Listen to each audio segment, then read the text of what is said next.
Out on the high plains of the Colorado Territory, where the wind cuts like a razor and the sun beats down like a hammer, a man named Wesley Grant was checking his fence line. It was the kind of morning where the world holds its breath, waiting for something to break.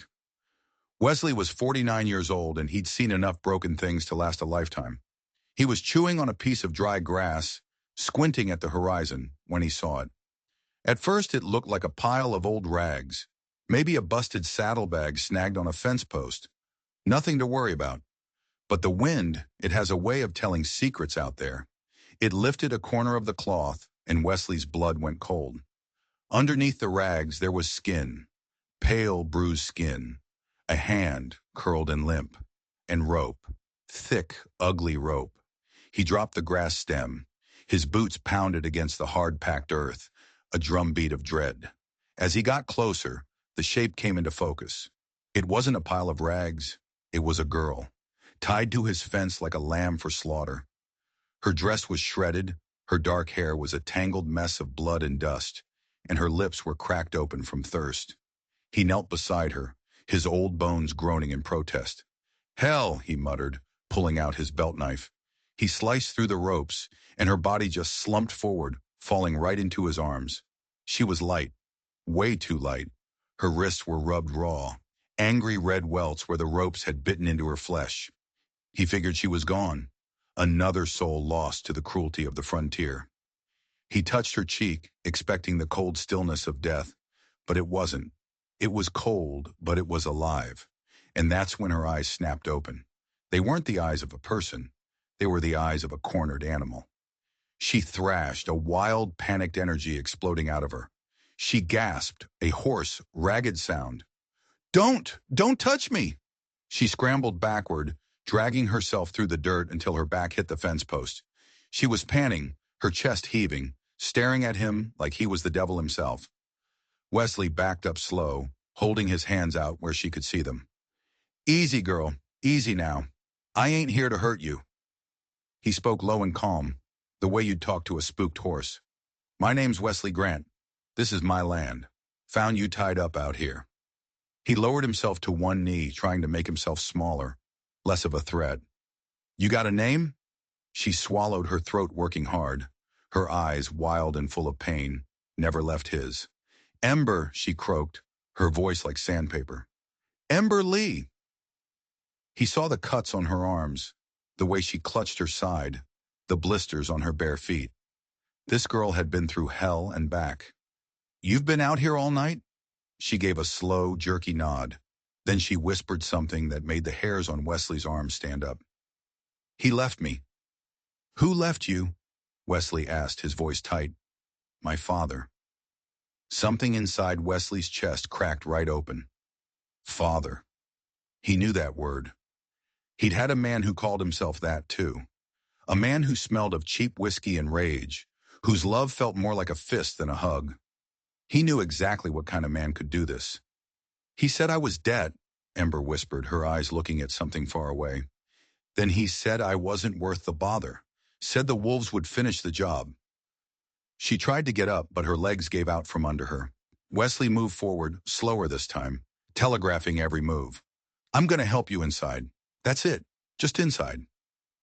Ember hesitated, her mind warring with the instinct to run, but she had nothing left. She nodded.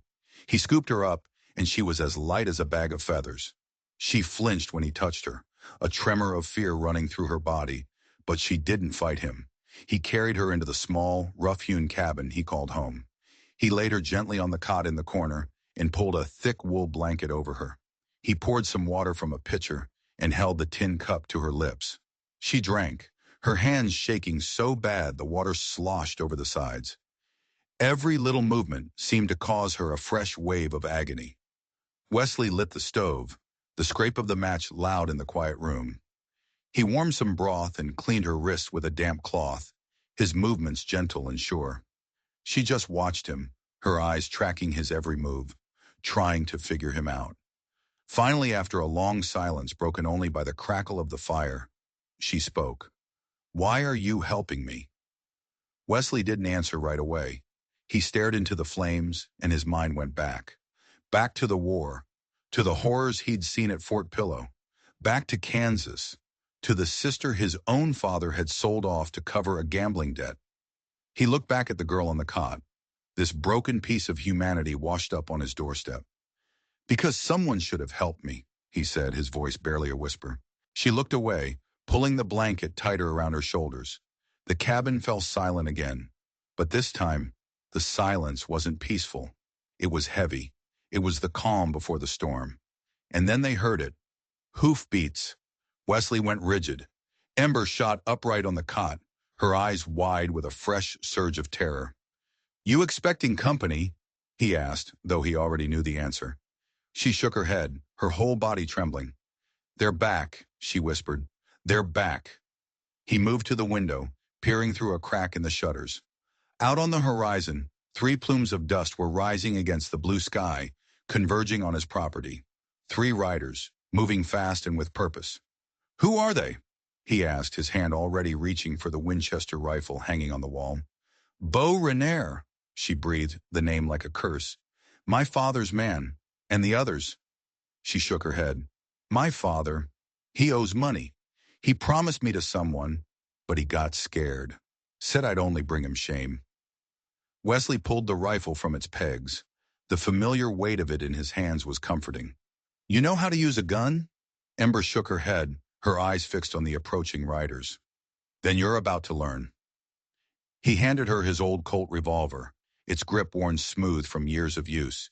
He positioned her by the rear window, where she'd have a clear shot at anyone trying to circle around the barn.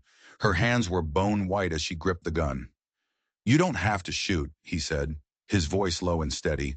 "Just point, and don't you dare freeze." Ember just nodded, her jaw tight.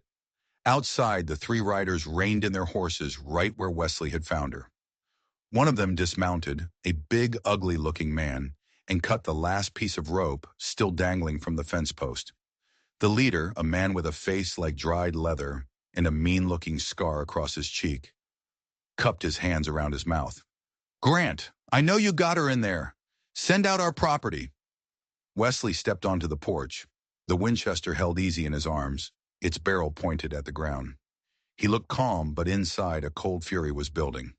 "She's not going back with you," he called out. The man, Beau Renaire, just laughed. It was a nasty sound. "She's ours, old man. Her daddy made a deal. You're just holding on to something that don't belong to you." Wesley's eyes narrowed. "A girl's not property." Beau Renaire's grin was all yellow teeth and malice. "She is today."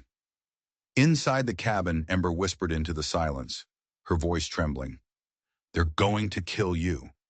And Wesley Grant, standing on that porch with a storm in his chest and a rifle in his hands, whispered back without even turning his head. "Not before I kill them first." The wind had died down, and the silence was so thick you could cut it with a knife. Wesley stood his ground on the porch, his thumb resting on the hammer of the Winchester. The 3 men sat on their horses, a triangle of violence waiting to explode. Beau Renaire, the leader, wore a long brown duster, his hat pulled low, hiding his eyes in shadow. The man on his right was younger, jumpy, his hand hovering over the butt of his pistol like a nervous hummingbird. The third was a mountain of a man, with shoulders as wide as the cabin door, and a dark, ugly stain on his coat that looked a lot like old blood. But it wasn't the men that made Wesley's gut clench. It was what they were dragging. Tied to Renaire's saddle horn by a long rope was a carcass, one of his steers. He could see his own brand, the double G seared into its hide. Its neck was twisted at a sickening angle, its head bumping lifelessly against the dirt. A message, loud and clear. "You bring that here to threaten me?" Wesley's voice was low, a dangerous rumble. Renaire's smile was all wrong. It had no warmth, no humor. It was just a baring of teeth. "Just a warning, Grant. We like to be clear about the consequences of stealing from us." "I didn't steal anything," Wesley said, his knuckles white on the stock of his rifle. "That girl was dumped on my fence, half dead and tied up like an animal." "She was payment," Renaire said, his voice flat and final. "Her daddy, Jedediah, made a deal. Then he got cold feet and tried to get rid of her before we could collect. We're just here to make sure business stays clean." "She's 15 years old," Wesley growled. She's not a sack of grain. She's not something to be traded. That may be, Renier replied, shifting in his saddle. But Marcus Darrow already paid for her, and folks don't go back on a deal with Marcus Darrow, not unless they want to end up like your steer. Inside, Ember heard the name, and a new wave of fear washed over her. Marcus Darrow. The name was whispered in saloons and back alleys all over the territory. A man who owned everything and everyone. A spider at the center of a vast, invisible web. She crouched by the window, the cold steel of the Colt a poor comfort against the thudding of her own heart. She watched Wesley, a lone man standing against a tide of pure evil, and she saw a stillness in him that was more terrifying than any threat. He wasn't bluffing. Renier tried a different tactic. "Look, Grant," he said, his voice softening just a little, trying to sound reasonable. "Maybe you didn't know the whole story? Fine. But now you do. So you got a simple choice. You hand her over, we ride out. You keep your ranch. You keep breathing. Or—" He let the word hang in the air, heavy and full of unspoken violence. Wesley's rifle shifted just an inch, but it was enough. "I got a better idea," he said, his voice like gravel. "You three turn your horses around and ride back to Darrow. You tell him the girl ain't for sale. You tell him she's her own person now, and she decides where she goes." The jumpy kid on Renier's right let out a sharp, mocking laugh. "Hell, boss, I think the old man's serious." Renier's fake smile vanished. "You're making this hard, Grant, and I'm real tired of hard jobs." Wesley took a slow, deliberate breath. "Then maybe you should have learned to trade." For one heart-stopping second, nobody moved. The world seemed to freeze. The horses, the dust motes hanging in the air, the sun beating down on the hard ground. It was a perfect tableau of impending death. Then the jumpy kid's hand blurred. He was fast, but he was also stupid. The Winchester cracked once, the sound echoing off the distant mountains. The kid was thrown sideways out of his saddle, a neat, dark hole appearing in his chest. His boot got caught in the stirrup, and his horse, panicked, dragged his body across the dirt. His hat rolled away like a broken wheel.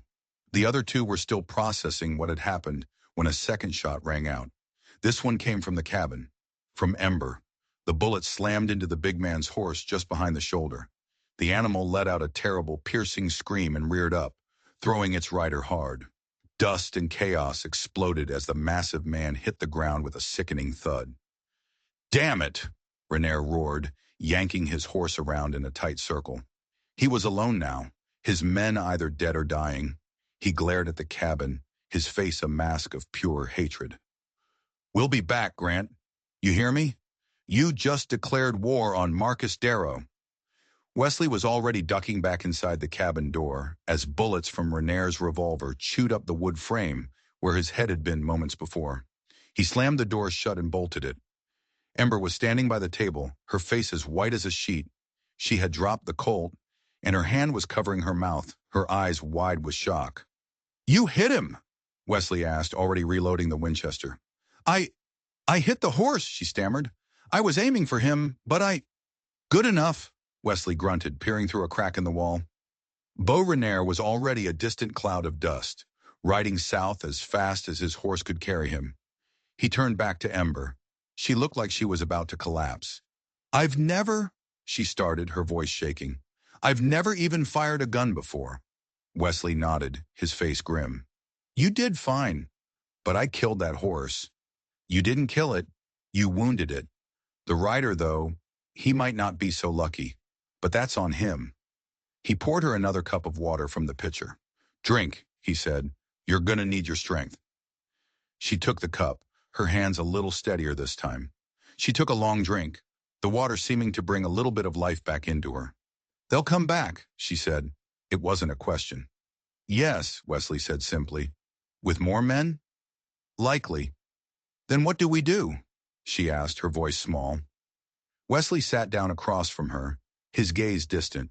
He was thinking about the rugged mountain ridge behind his cabin, the tight passes, the natural cover, a sniper's paradise.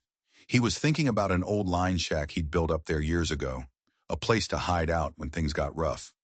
"We hold," he said, "and if they come, we make damn sure they regret it." But Ember shook her head, a new kind of fear in her eyes. "They're not just gunmen, Wesley.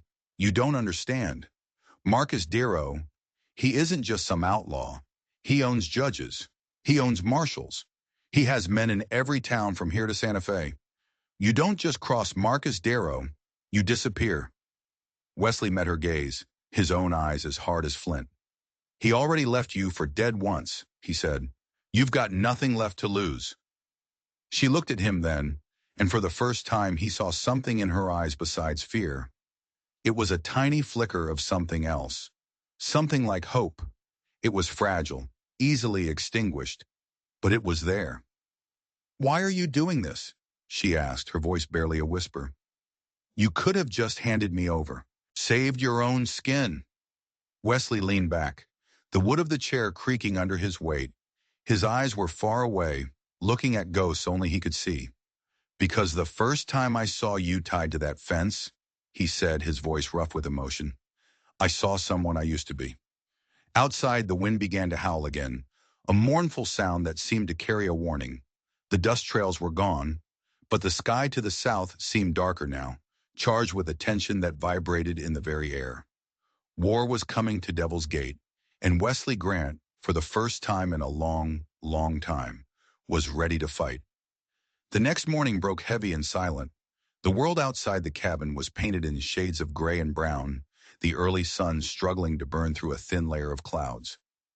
Wesley stood by the fence, the Winchester slung over his back, his eyes scanning the empty land. The dead steer was still there, a bloated, grotesque monument to the day before. Flies buzzed around it in a thick, lazy cloud, and high above, vultures circled, patient and knowing. It was a promise of things to come.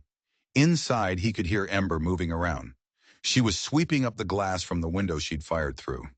When she stepped outside, she looked different. Her hair was washed and tied back. Her wrists were clean and freshly bandaged. She was still pale, but there was a new resolve in her eyes. She carried his old coffee pot, steam curling from its spout. "You didn't sleep," she said, handing him a tin cup. It wasn't a question. "Didn't need to," he grunted, taking the hot coffee. It burned his throat, but the warmth felt good. She sipped her own, standing beside him, the two of them looking like a pair of old soldiers surveying a battlefield. "I'd never been shot at before yesterday," she said quietly, her eyes fixed on the dead steer. "You handled yourself," he said. "I missed." "You scared him," Wesley corrected. "Sometimes that's more than half the job." They stood in silence for a while, the only sound the whisper of the wind through the juniper trees. The world felt unnaturally still, as if it was holding its breath. "What happens now?" Ember finally asked. Wesley nodded toward the dead animal. "Now," he said, his voice grim, "we get ready." They worked all day. By midday, they had moved most of the food, ammunition, and water into the root cellar. It was damp and dark, but it was built into the earth, with thick stone walls. It was a fortress. Wesley reinforced the cabin's windows and doors with heavy planks of wood. He handed Ember a shotgun, its double barrels looking wide and menacing. "Point, breathe out slow and squeeze," he instructed, his voice all business. "Don't jerk the trigger. You jerk it, you miss high." She practiced aiming at fence posts, the heavy gun awkward in her hands at first, but she learned fast. Her movements became smoother, more confident. While she practiced, Wesley was busy outside, digging shallow trenches and setting up crude tripwire alarms made from tin cans and scrap metal. It wasn't much, but it would give them a few precious seconds of warning. Late in the afternoon, the wind brought a message. Dust. Wesley saw it first, from his vantage point on the ridge above the cabin. It wasn't one rider or three. It was a small army. He counted 7, no, 8 men, spread out in a wide, intimidating wedge. They moved with the cold, efficient confidence of men who were used to violence. And at the center of them, riding a magnificent black horse, was a man who sat in his saddle like he was on a throne. He wore a fine black coat, even in the heat, with a high collar that framed a face of sharp angles and cold authority. Wesley's jaw tightened. He didn't need to be told who it was. "Darrow," he muttered. He scrambled back down the slope to the cabin. Ember was inside, methodically laying out shotgun shells on the table. She looked up when he burst through the door, her eyes questioning. "They're here," he said, his voice tight. She didn't panic. She just nodded. How many? 8. And they brought the man himself. Ember's hands clenched into fists. Wesley set his rifle on the table, his movements deliberate. Listen to me, he said, his voice low and urgent. You stay in the back. If things go bad, if they breach the cabin, you get out through the root cellar. There's a hidden exit that leads to the canyon. You take my horse and you ride north. Don't stop. Don't look back. I'm not leaving you, she said, her voice fierce. He grabbed her by the shoulders, his grip surprisingly strong. This isn't a discussion, Ember. You survive. That's the mission. You understand? Before she could answer, a horn blast echoed through the valley. 3 short, sharp notes. A military signal. Wesley let her go and stepped out onto the porch, just like before. But the man waiting for him this time wasn't some hired thug like Beaurenaire. This was the devil himself. Marcus Darrow dismounted with a fluid grace that was almost elegant. He was tall, with silver hair that was perfectly combed back from his high forehead. His coat was tailored, his boots polished to a mirror shine. He looked completely out of place in the dust and grit of the frontier, a creature from another, more civilized world. But there was a deadness in his pale gray eyes that was more savage than any wild animal. He didn't need to posture or shout. The men behind him, all heavily armed and watching Wesley with cold professional eyes, did that for him. Darrow stopped about 10 paces from the porch. You must be Wesley Grant, he said, his voice smooth and cultured. It was the kind of voice that could order a man's death and make it sound like a polite request. Wesley didn't answer. He just stood there, the Winchester held loosely in his hands. Darrow gave a faint, chilling smile. I see you've made a rather inconvenient choice. She's not yours, Wesley said, his voice a low growl. Darrow's gaze flickered past him, toward the darkened doorway of the cabin. Ember Lee, he said almost to himself, daughter of Josephine Calder. I remember her mother, strong jaw, defiant eyes, just like the girl. The smile on Darrow's face faded, replaced by a shadow of something unreadable. I remember many things, he said. I also remember what I paid for. You paid for a human life? Wesley shot back, his voice dripping with contempt. I paid for a contract, Darrow corrected him. A promise made by her worthless father to erase a debt he never intended to repay. She's 15 years old, Darrow. You can't own a person. Darrow's cold eyes narrowed. And yet, here I am. One of his men, a young buck with an itchy trigger finger, stepped forward. You want us to take the house, boss? Darrow raised a single gloved hand, and the man fell back as if he'd been struck. Not yet. He looked back at Wesley. You fought in the war, didn't you, Grant? I can see it in your eyes. I fought for what was mine, Wesley said. Good, Darrow said. Then you understand that everything has a price. Sometimes it's paid in blood, sometimes it's paid in silence. He took one step closer. Give me the girl and I leave you in peace. She is mine. By law, by claim, by right. She's not yours by anything that matters, Wesley said. And then the cabin door creaked open. Ember stepped out onto the porch, the big shotgun held firmly in her hands. She wasn't trembling anymore. Her face was set, her eyes burning with a cold fire that matched Darrow's. Darrow's eyes locked on her. You look just like your mother. Ember didn't flinch. A woman you left to die. I gave her everything, Darrow said, his voice sharp. Comfort, a home, and she gave me a child. You abandoned us. I spared you, he snapped, his composure finally cracking. You sold me. You were a promise, Darrow roared, his voice echoing across the yard. No, Ember said, and she raised the shotgun until its twin barrels were pointed right at Marcus Darrow's heart. I was a person, and I am not yours anymore. The tension snapped. It was so thick you could taste it, like copper on the tongue. Darrow's men shifted, their hands going to their guns. Wesley moved, placing himself between Ember and Darrow, his own rifle coming up. The world held its breath for a second time. Then, incredibly, Darrow did something no one expected. He turned to his men. Stand down. Confused, angry glances were exchanged, but they obeyed. Darrow walked back to his horse, mounting it in one smooth, effortless motion. He looked down at Wesley, his face an unreadable mask once more. "I will return tomorrow," he said, his voice once again calm and controlled. "I will return with the law, with papers, and I will take what is mine." He paused, letting his words sink in. "And if you are still here, Grant, I will bury you right next to that steer." With a flick of his reins, he turned his horse and rode south, his army of killers following in his wake, leaving nothing behind but a cloud of dust and a heavy shroud of dread. Back in the cabin, Ember slowly lowered the shotgun and sank onto a bench at the table, her body finally succumbing to the tremors she'd been holding back. "They're not giving up," she whispered. "No," Wesley said, his eyes on the horizon, "but neither are we." The night at Devil's Gate was as black as the inside of a coffin. No moon, no stars, just a heavy, suffocating darkness. Inside the cabin, the only light came from the fireplace, casting long, dancing shadows on the log walls. Wesley sat at the table, the Winchester rifle laid out in pieces in front of him. He was cleaning it with a methodical, practiced calm, the familiar clicks and scrapes of metal on metal, a strange comfort in the oppressive silence. Ember sat across from him, her legs curled up on the bench, her hands wrapped around a tin cup of coffee that had long since gone cold. They hadn't spoken much since Darrow left. The threat of his return hung between them, heavier than any words. Finally, it was Ember who broke the silence. Her voice was small, almost lost in the crackle of the fire. "Do you think he was telling the truth about bringing the law?" Wesley didn't look up from his work.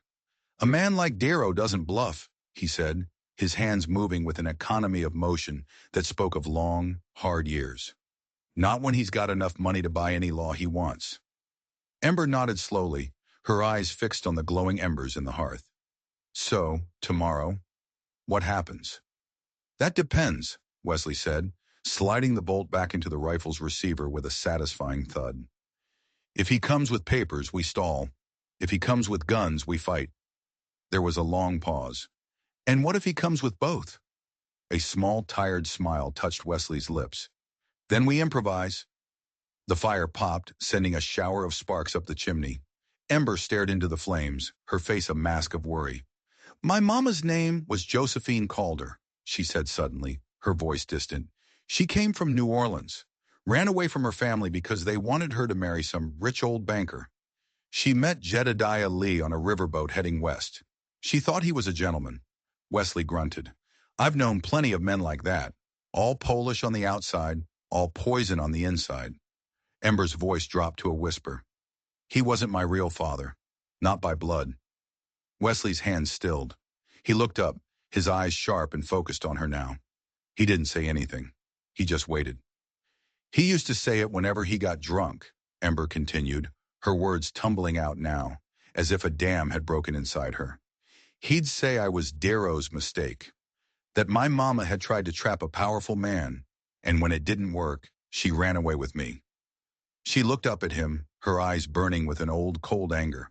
"But she didn't run. He threw her away. Like trash." Wesley nodded slowly. He understood. "And when she died," Ember's jaw clenched so hard a muscle jumped in her cheek. "The fever took her. Jedediah didn't even give her a proper burial. He just dumped her in a dry wash. Said it was a waste of effort for used-up goods." "I was 13. A heavy silence settled between them, filled with the ghosts of the past. Wesley leaned back in his chair, the newly assembled rifle now resting across the table. "So, what did Jedediah do to you after she was gone?" Ember hesitated, her fingers tightened around her cup, her knuckles turning white. "Have you ever had someone look at you like you weren't real?" she asked, her voice so soft he had to lean in to hear her. "Like you were just a thing, a sack of flour or a piece of land they owned." Wesley's throat felt tight. He didn't need the details.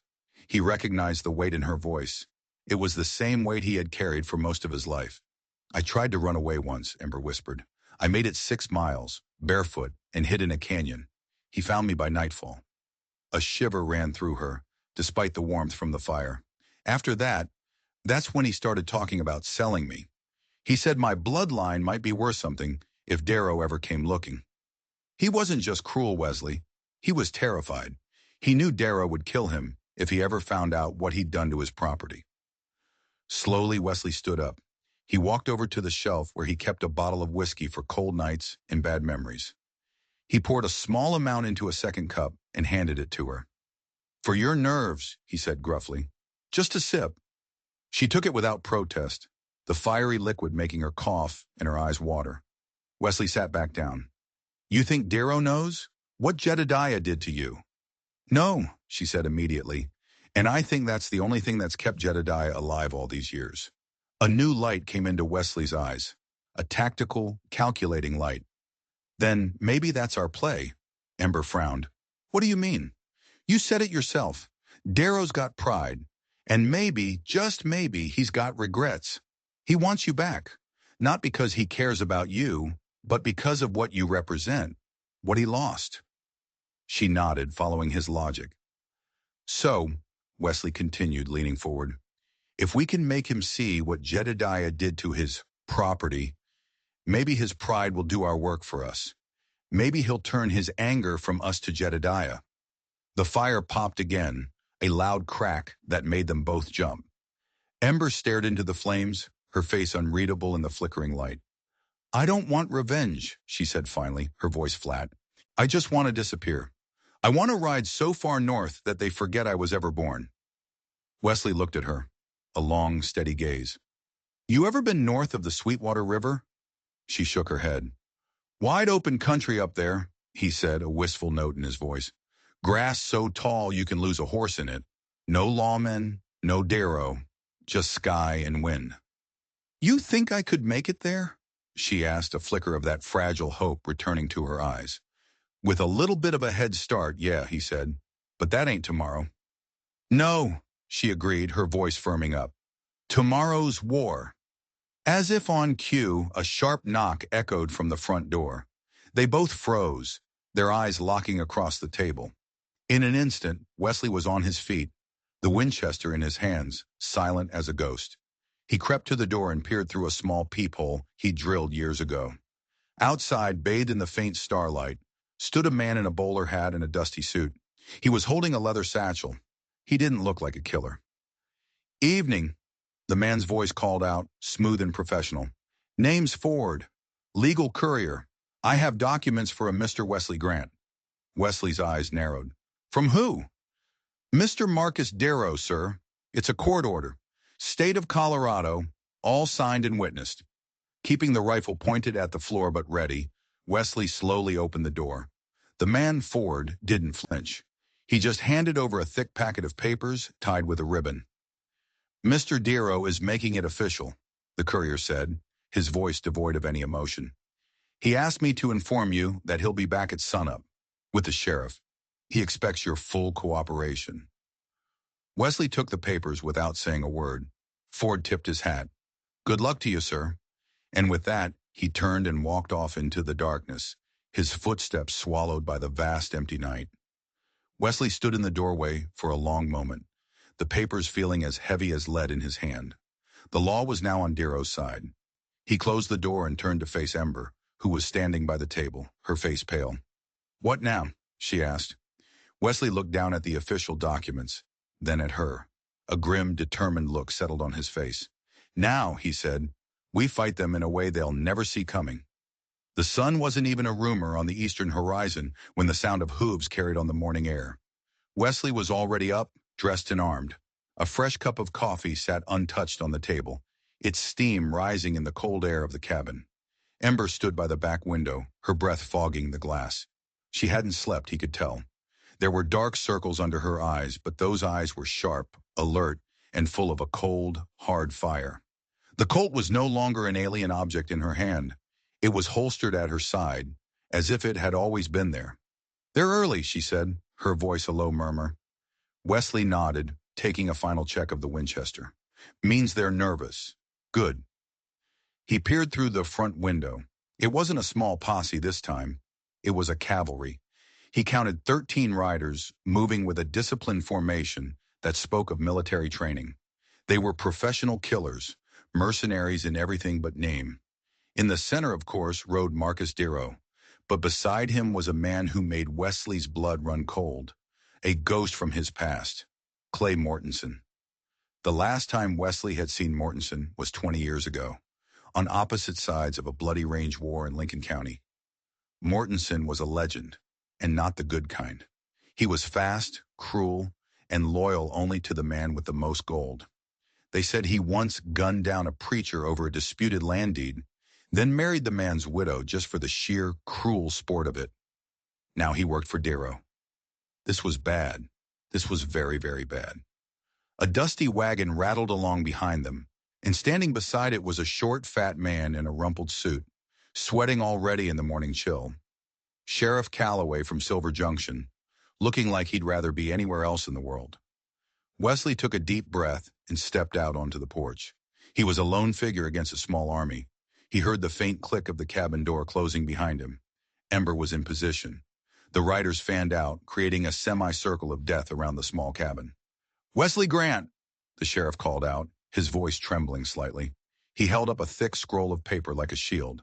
"I have a court order for the retrieval of one Miss Ember Lee in accordance with contract law and a judgment from the Territorial Circuit Court." Wesley didn't even blink. "That paper say she's a person, or does it say she's a piece of property?" Calloway squinted at the document. "It says, collateral. Jedediah Lee failed to deliver an agreed-upon exchange. Mr. Darrow has a legal claim." "A girl is a human being, Calloway." Wesley's voice was a low growl that carried across the yard. "Not a damn mule." "I don't disagree, Grant," the sheriff said, wiping his brow with a handkerchief. "But my job isn't to argue the law, it's to enforce it." Darrow urged his horse forward, his hand resting casually on the gleaming revolver at his hip. "I gave you a chance, Grant," he said, his voice dangerously calm. "But pride is a terrible advisor." He glanced at the sheriff. "Execute the order." Calloway hesitated, his eyes darting from Wesley to Darrow and back again. "Mr. Grant, if you resist, I am legally empowered to—" A gunshot cut him off, but it didn't come from Wesley. It came from the ridge behind the cabin. The bullet whizzed through the air and punched a neat hole right through the crown of Sheriff Calloway's hat, knocking it clean off his head. The hat sailed through the air and landed in the dirt. The sheriff yelped and dropped to the ground, scrambling for cover behind the wagon like a scared rabbit.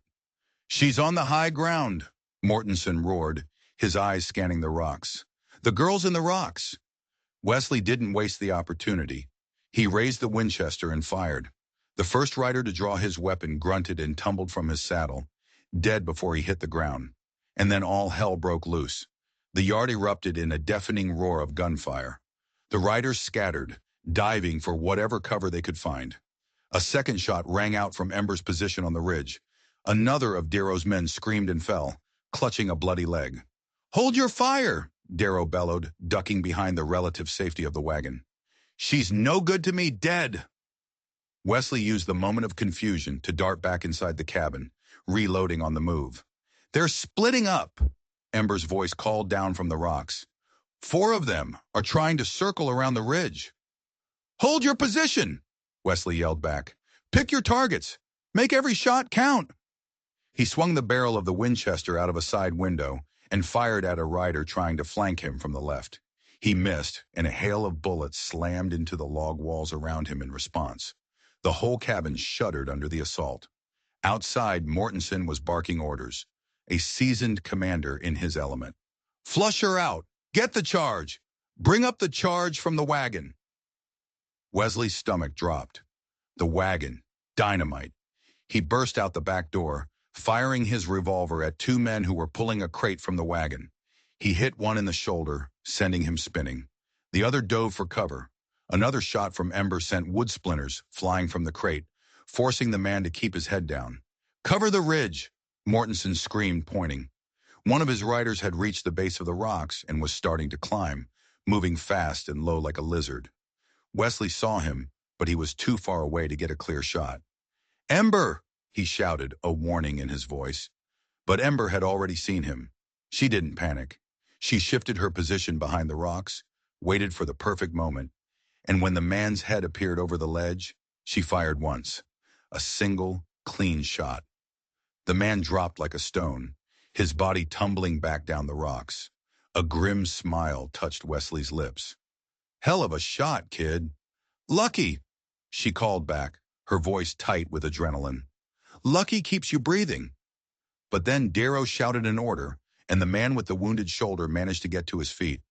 He lit the short fuse on a stick of dynamite, and with a grunt of effort, hurled it in a high arc toward Ember's position on the ridge. Ember saw it coming, a smoking, fizzing stick of death sailing through the air right at her. She didn't run, she didn't scream. She did the one thing they never would have expected. She aimed, and she fired. The bullet hit the stick of dynamite mid-flight. The world exploded in a blinding flash of light and a deafening roar. Smoke and dust and dirt rained down across the entire yard. For a long, stunned moment, there was absolute silence. The surviving riders just stared, their faces a mixture of shock and awe. Then one of them shouted, his voice cracking with fear. Fall back! That girl ain't human! She's possessed! The men hesitated, looking to Darrow for orders. Mortensen looked ready to charge it himself, but Darrow just stood there, staring up at the rocks, his expression completely unreadable. Wesley stepped back out into the open, his rifle held at the ready. You want her? He called out, his voice raw and ragged. Come and take her. Darrow's hand twitched, his fingers hovering over the butt of his revolver. Then slowly he shook his head. Not today. He turned and swung himself back onto his horse. Mount up, he said, his voice flat. We're leaving. His men, confused but relieved, scrambled to obey. They rode out, leaving the terrified, hatless sheriff cowering in the dust. As the sound of their hoofbeats faded, Wesley slowly lowered his rifle. A moment later, Ember climbed down from the ridge. Her face was smudged with dirt and gunpowder. Her shirt was torn, but her eyes were shining with a fierce, brilliant light. Was that it? She asked, her voice trembling with the aftershock of battle. Did we win? Wesley looked south toward the dust cloud on the horizon where Darrow had disappeared.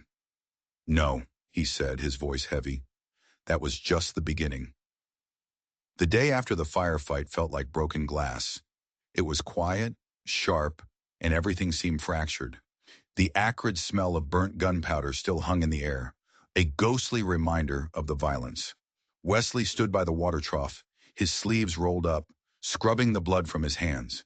It wasn't his, but it felt like it. One of Darrow's men had gotten close, and Wesley had been forced to use his knife. The memory was a sour taste in his mouth. Inside the cabin, Ember was tending to her own wound. A sharp piece of rock, sent flying by the dynamite blast, had sliced through her shirt and torn a deep gash in her shoulder. She methodically cleaned it and wrapped it with a strip of clean cloth, her movement steady, her face impassive. The fear was gone. It had been burned away in the heat of battle, leaving something harder and stronger in its place. Resolve. Wesley came back inside, wiping his hands on an old rag. 3 of them won't be getting up, he said, his voice flat. 2 more won't be riding for a long while. I didn't mean to kill anyone, Ember said quietly, not looking at him. You didn't mean to live through this either, he replied gruffly. But here we are. A faint, tired smile touched her lips. The sheriff, Wesley continued, he ran all the way back to Silver Junction without even stopping for his hat. I doubt he'll be signing any more of Darrow's warrants anytime soon. But Darrow will be back. It was a statement, not a question. Wesley nodded. He's not finished. A man like that never is. Not when his pride is on the line. They spent the rest of the day fortifying their position. They moved the last of their essential supplies up to the old scout post on the ridge. It was a small, dilapidated shack Wesley had built years ago, but it was perfectly hidden amongst the rocks, invisible from the valley floor. From there, they could see for miles in every direction. They had the high ground. They had a fortress. They were just finishing when a new sound drifted up on the wind. Hoof beats. But this time, it was different. It was slower, more deliberate. Wesley raised his spyglass to his eye, his heart pounding in his chest. His face darkened. Hell, he breathed. What is it? Ember asked, rushing to his side. It's not just riders this time, he said, handing her the spyglass. He brought another wagon. Looks like more powder. He paused. And a priest. Ember looked through the glass and blinked. Wesley was right. Darrow and his men were approaching, But this time, they were accompanied by a man in long black robes, his white collar a stark contrast to the dust and grit of the landscape. He was clutching a Bible to his chest like it was a shield. They stopped at the fence line, just as before. But there was no aggression this time, no posturing. Darrow didn't even dismount. He just sat on his horse, a dark, imposing figure. "Mr. Grant, Miss Lee," he called out, his powerful voice echoing up to their position on the ridge. "I would prefer it if we could end this without digging any more graves." Wesley remained behind the cover of the rocks, his rifle resting across his lap. "We already ended it," he shouted back. "You just didn't like the outcome." The young, nervous-looking priest stepped forward, holding a folder. "I bring a proposal," he called, his voice thin and reedy. "A compromise. Mr. Darrow is willing to—" "I'm not interested in your papers, priest," Wesley cut him off. "It is not about paper." Darrow's voice cut through the air like a razor's edge. "It is about the truth." A long, tense silence hung over the valley. "I know what Jedediah did to her," Darrow continued, his voice softer now, but carrying a new weight. "I didn't know before, but I know now." Wesley's eyes narrowed. "How?" "I spoke to one of his men, a man I paid for information. He told me everything. The beatings, the starvation, the years of being locked away like an animal." Another pause. "He told me about Jedediah's final, cowardly plan.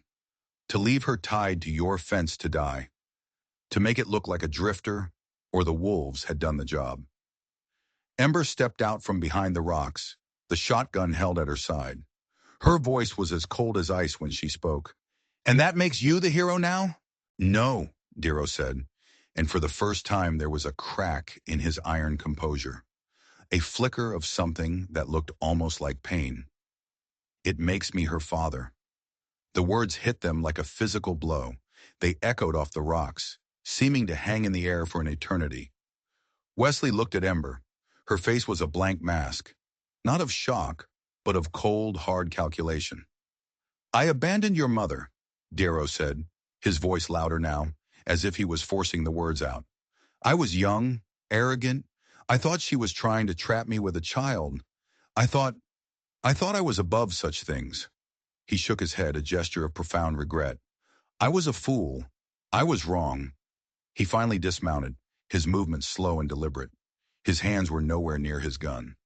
"I came back here because I wanted to own you," he said, looking directly at Ember. "Because my pride demanded it. Because I thought that paying for you once meant I still had a claim on you." He looked up at her, and for the first time his pale gray eyes looked haunted. Human.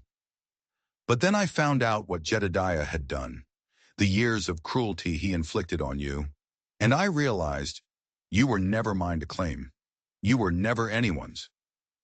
Wesley watched, his mind reeling. This changed everything. "I have no right to ask for your forgiveness," Darrow said, his voice heavy with a shame that seemed genuine. "But I have regret, and I have this." He nodded to one of his men, who dismounted and brought forward a heavy leather satchel. "It's $5,000 in gold notes," Darrow said. "Enough to get you out of this territory. Enough to start a new life, anywhere you want. I will not follow you. I will not search for you. You will never have to hear my name again."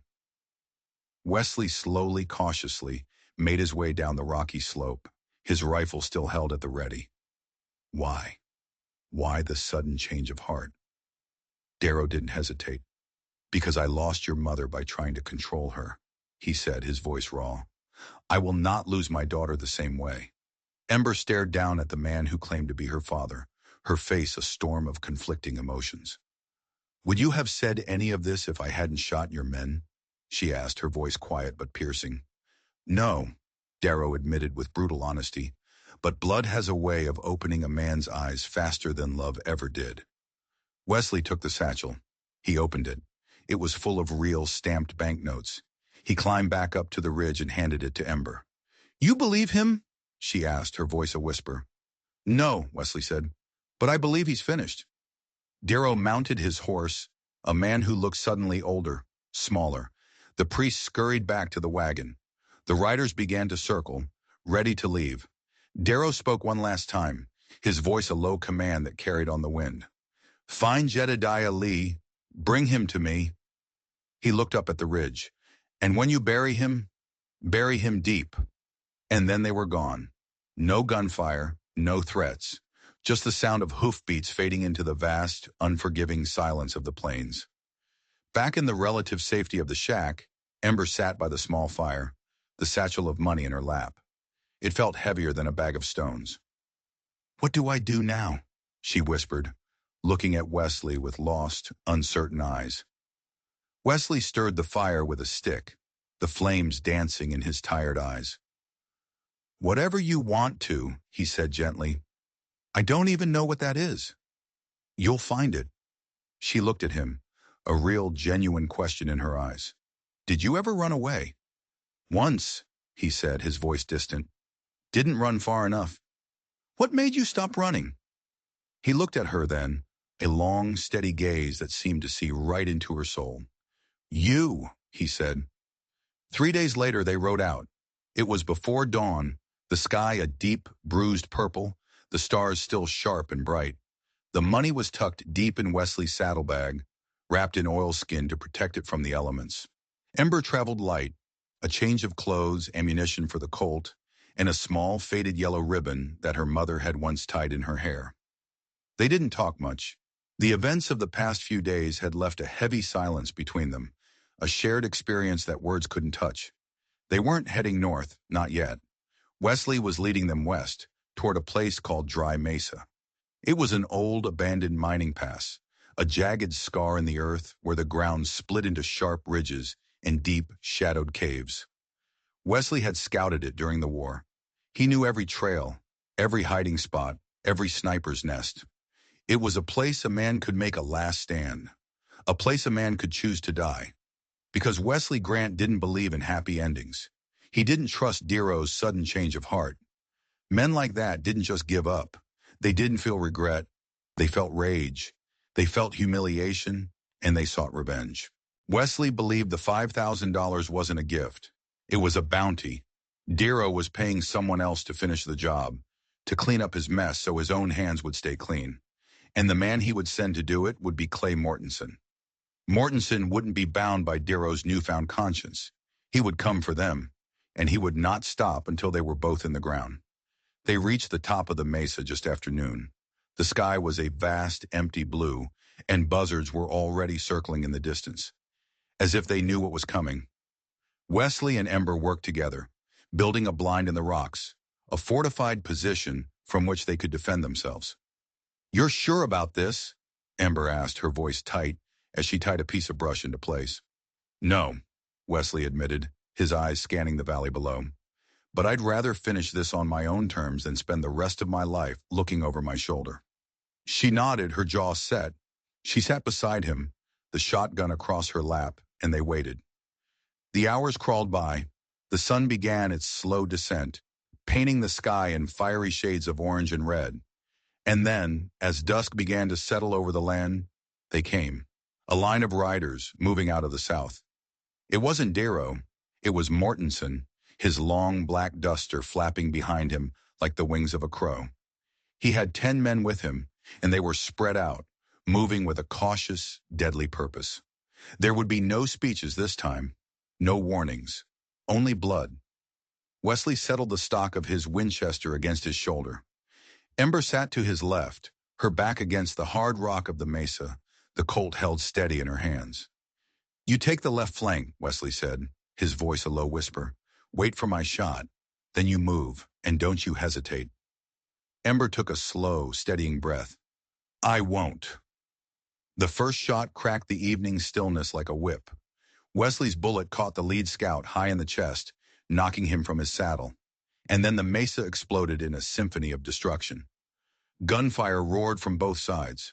Mortensen's men scrambled for cover, but the open, rocky terrain of the mesa offered them little. Ember fired twice, then ducked behind a boulder as bullets ricocheted off the rocks around her.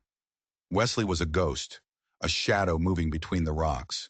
Fire, reload, reposition. Fire, reload, reposition. But Mortensen was a veteran. He was no fool. He saw they couldn't win a direct assault, So he sent two of his men scrambling up the far side of the mesa, trying to get behind them. Wesley spotted them too late. "Back door!" he barked. Ember spun around just in time to see two figures climbing the steep slope behind them. She fired once, the bullet sparking off the rock just inches from one man's head. Her second shot caught him in the hip. He screamed, a high, thin sound that was quickly cut off as he lost his footing and slid down the rock face. But the other one kept coming. He was fast. He crested the ledge before Wesley could bring his rifle around.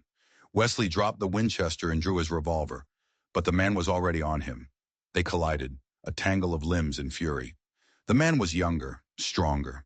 A vicious blow to Wesley's ribs sent a blinding flash of pain through his body.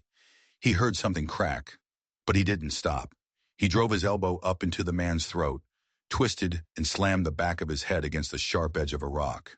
Again and again, until the body in his arms went limp. Wesley staggered to his feet, panting, blood dripping from a cut on his lip. Ember stared at him, her eyes wide. "Are you all right?" "Later," he gasped. "It's not over." Down below, Mortensen was rallying his remaining men. Only 6 of them were left. He knew he was losing, so he did something crazy, something bold. He stepped out into the open, his arms spread wide, his rifle slung over his back. "Grant!" he bellowed, his voice echoing off the canyon walls. "You want this to end? Come on out and finish it. Man to man." Wesley wiped the blood from his mouth with the back of his hand and spat into the dust. "Stay here," he told Ember. "No," she said, her voice shaking but firm. "I'm not watching you die alone." Their eyes met, and in that moment, an understanding passed between them. They were in this together, to the end. Wesley stood up, picked up his rifle, and walked out into the fading light to face his destiny. Ember followed, moving low and fast through the brush, flanking him. Mortensen stood 30 paces away, a cruel, mocking grin on his face. "Figured you'd come," he sneered. "You always were stupidly brave." "Funny," Wesley replied, his voice a low rasp. "I was just thinking the same thing about you." Mortensen's hand was a blur as he drew his revolver, but Wesley was faster. His first shot hit Mortensen in the thigh, making him stumble. But Mortensen's own shot was true. The bullet slammed into Wesley's shoulder, spinning him around. He staggered, blood pouring from the wound, soaking his shirt. Ember screamed and fired twice, hitting one of Mortensen's men who was trying to get a shot at Wesley. The other men opened fire, their bullets kicking up dust all around them. Wesley fell to one knee, his vision blurring, a high-pitched ringing in his ears. Mortensen limped toward him, his face a mask of triumph, his gun raised for the killing shot. "You always thought you could save something, didn't you, Grant?" He taunted, his voice dripping with venom. "Some lost kid, some broken girl, some pathetic piece of your own damn soul." He cocked the hammer of his revolver, and then he froze. A single shot rang out from behind him. Mortensen looked down in stunned disbelief as a dark red stain blossomed on his stomach. He turned, his face a mask of confusion, and saw Ember standing 10 paces away, the Colt still smoking in her hand. "I'm not something to be saved," she said, her voice clear and cold and deadly. "I'm something to fight beside." Clay Mortensen fell forward into the dust without another word. Wesley collapsed onto his back, his breath coming in ragged gasps. Ember rushed to his side, pressing her hands against the wound in his shoulder. "No, no, no," she sobbed. "Don't you dare die on me, old man." "Ain't dying," Wesley groaned, his eyes fluttering open. "Not yet." A pained grin touched his lips. "But damn, that hurts." She laughed through her tears, a broken, beautiful sound. "You stubborn old fool." He looked up at her, his eyes full of a fierce, desperate pride.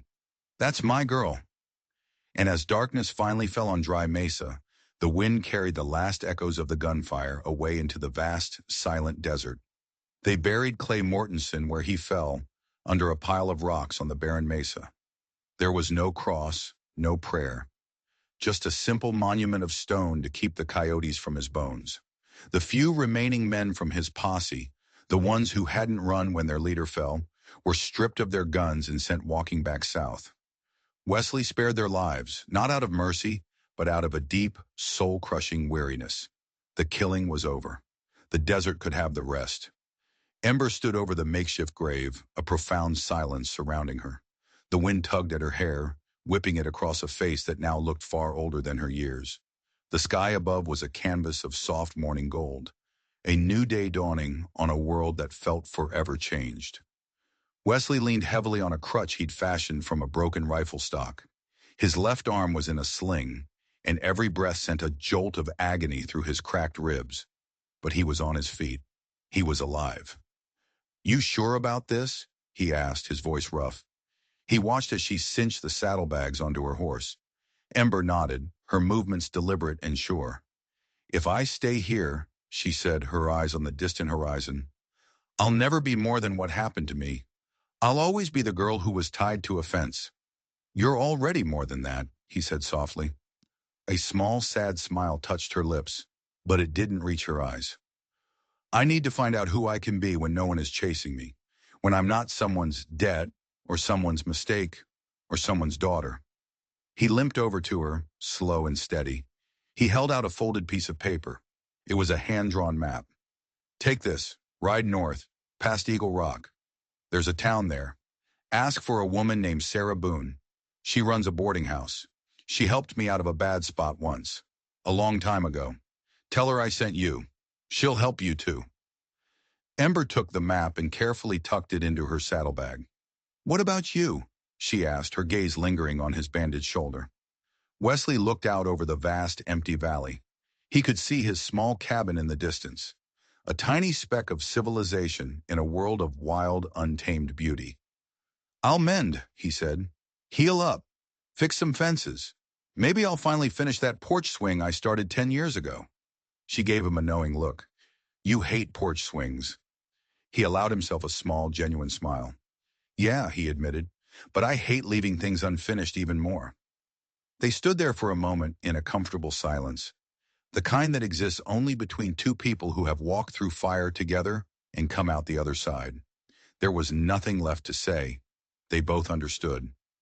Ember swung herself up into the saddle. She was wearing Wesley's old duster coat, the sleeves rolled up to fit her. With the Colt revolver strapped to her hip, she no longer looked like a victim. She looked like a survivor. "You got a name you want to ride under?" Wesley asked. "A new one." She thought for a moment, her eyes scanning the endless sky. Then she shook her head. "Not yet," she said. "I think I'll know it when I find it." He nodded. That was a good enough answer. She turned her horse to face the north, then paused. "Wesley?" "Yeah?" "I never got to say it before," she said, her voice thick with an emotion she couldn't name. "Thank you. For everything." He just dipped his head in acknowledgement. "You never needed saving, Ember," he said, his voice gruff. "You just needed someone to hand you a gun." She nodded once, a final silent goodbye.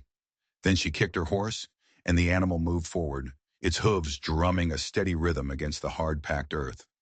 Soon she was just a small, solitary figure against the rising sun, riding into a future that was entirely her own.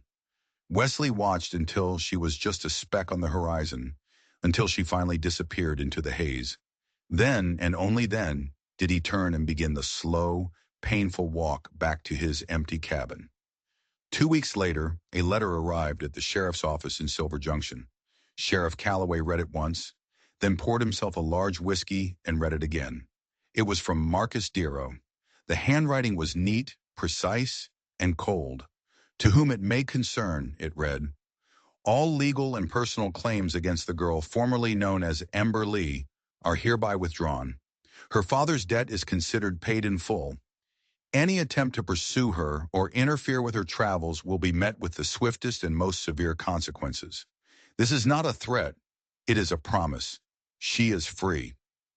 The sheriff stared at the letter for a long time. Then he crumpled it up and tossed it into the fireplace, watching as the flames consumed the last piece of Ember's old life. Sometimes he thought, the law wasn't about what was written on paper. Sometimes it was just about what was right. And many miles away, weeks later, in a small, quiet town north of the Sweetwater River, a young woman with dust on her boots and a fire in her eyes walked into a boarding house. The innkeeper, a kind-faced woman with knowing eyes, smiled at her. "Can I help you, miss?" The young woman stood up straight and tall.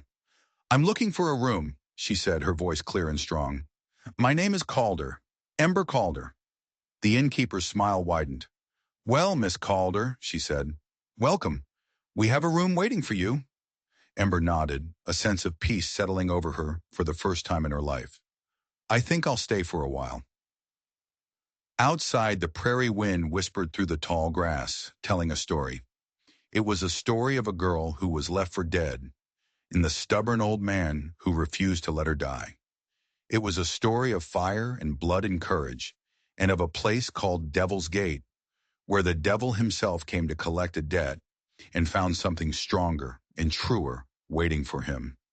If you believe that everyone deserves a chance to fight for their own freedom, and that the scars of the past don't have to define our future, then hit that subscribe button. You never know when you'll need a reminder that even in the darkest of places, a single spark of hope can burn brighter than any fire.